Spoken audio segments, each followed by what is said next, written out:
David le Sage et ses psaumes.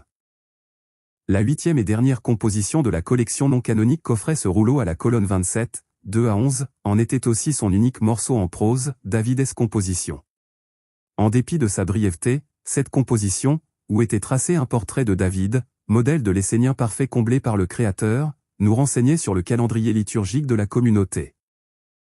David, fils de Jessé, fut un sage, et une lumière semblable à la lumière du soleil, et un scribe. Et un homme intelligent et parfait en toutes ses voies devant le Tout-Puissant et les hommes. Et le Créateur lui donna un esprit intelligent et éclairé. Et il écrivit des psaumes au nombre de 3600, et des chants à chanter devant l'autel pour l'Holocauste. Du sacrifice perpétuel pour chaque jour, pour tous les jours de l'année au nombre de 364.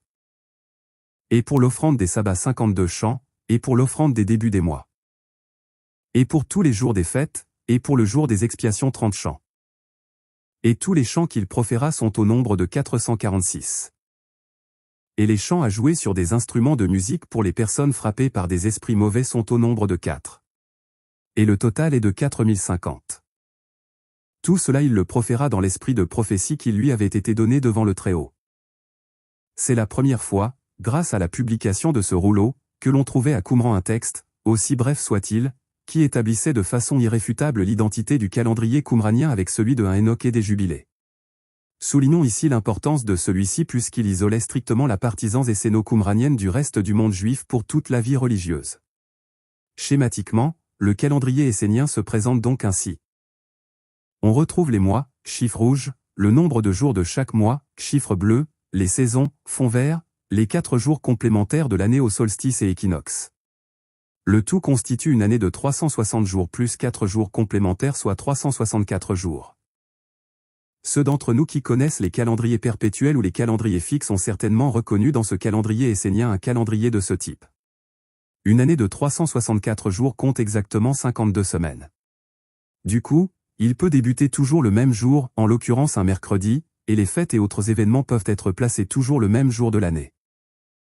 C'est exactement ce qui se produit aussi bien dans le livre d'Enoch que le livre des Jubilés insiste particulièrement sur cette position immuable des fêtes.